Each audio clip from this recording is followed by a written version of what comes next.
Welcome to my channel Shatabdi's kitchen. Shatabdi's কিচেনে তোমাদের সবাইকে স্বাগত। আজকে আমি দেখো ছাদ বাগান থেকে এই যে পুদিনা পাতাটা তুললাম, এটা দিয়ে তোমাদের সঙ্গে একটা রেসিপি শেয়ার করব। চলো দেখতে থাকো কিভাবে আমি তৈরি করছি।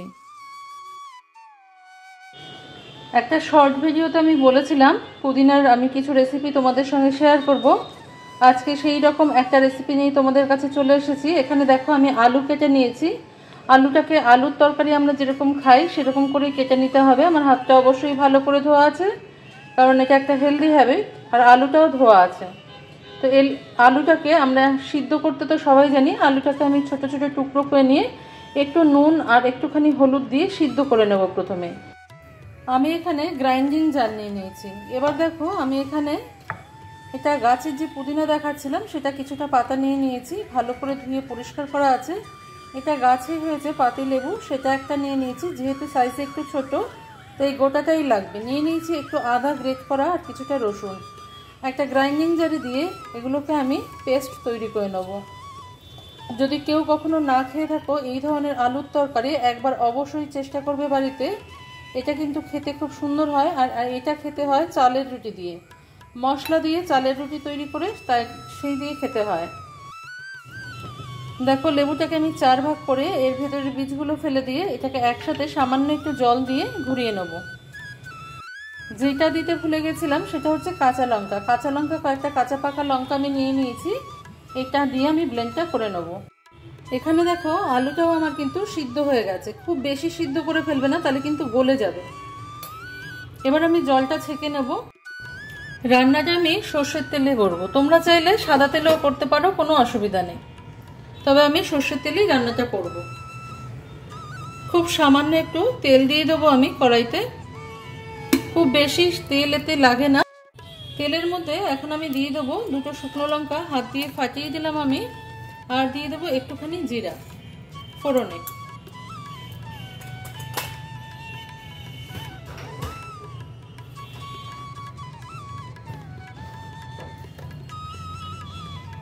আর দিয়ে দেবো একটুখানি হিং।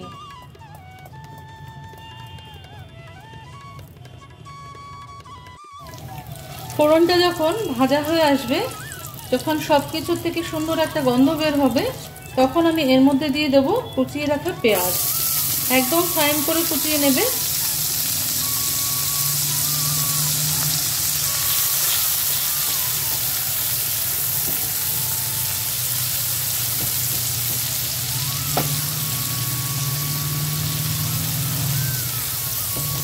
পেঁয়াজটাকে কিন্তু আমরা লাল লাল করে ভাজবো না, পেঁয়াজটা একটু নরম হয়ে গেলেই হবে।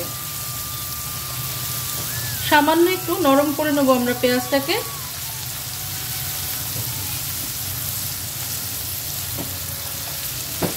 পেঁয়াজটা নরম হয়ে গেছে, এবার আমি দিয়ে দেবো সেদ্ধ করে রাখা আলুটা।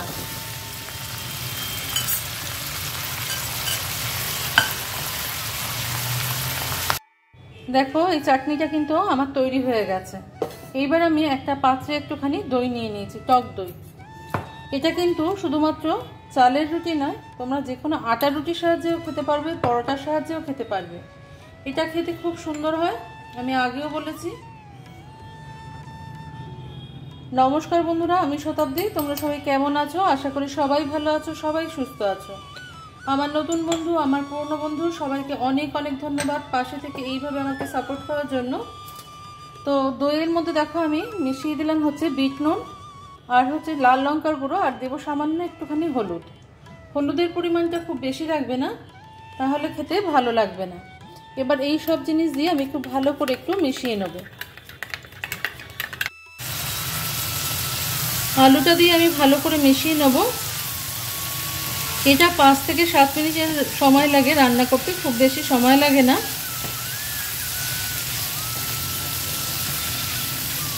আলুর মধ্যে যেহেতু নুন দেওয়া আছে আর দইতে আমরা যেহেতু একটুখানি বিট নুন ব্যবহার করেছি, সেহেতু নুনের পরিমাণটা নিজেরা বুঝে শুনে দেবে।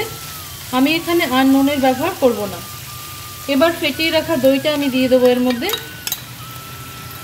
দিয়ে বাটিটা ধুয়ে সামান্য একটু জলও অ্যাড করব, তার আগে দইটাকে একটু মিশিয়ে নেব। ফ্লেমটাকে লোতে করে দিয়েছি আমি, লোতে করে দিয়ে এবার ভালো করে নাড়িয়ে চাড়িয়ে নেব।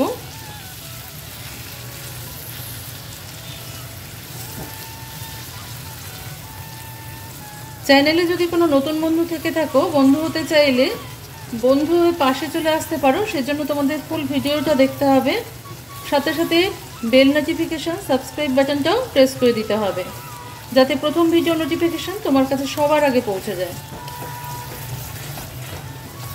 আর যেসব বন্ধুরা আমার ভিডিওটা দেখছো অথচ এখনও পর্যন্ত সাবস্ক্রাইব করনি, তাদের কাছে আমি অনুরোধ করব যে চ্যানেলটা সাবস্ক্রাইব করে পাশে চলে আসো। সামান্য একটু জল বাটিটা ধুয়ে আমি দিয়ে দেবো।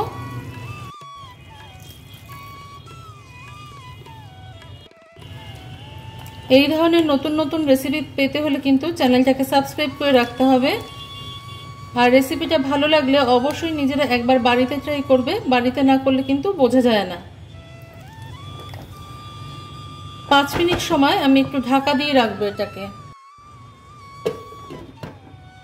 5 মিনিট সময়ের জন্য আমি এটাকে ঢাকা দিয়ে দিলাম। ফিরে এলাম 5 মিনিট বাদে। আলুটা যেহেতু সিদ্ধ করা ছিল, হয়তোবা আলুটা সিদ্ধ হয়ে গেছে, দেখে নিচ্ছি একবার। হ্যাঁ, এটা সিদ্ধ হয়ে গেছে, দেখছো স্প্যাচুলাটা দিয়ে কেটে যাচ্ছে। রংটা কতটা সুন্দর এসছে দেখে নিশ্চয়ই বুঝতে পারছো।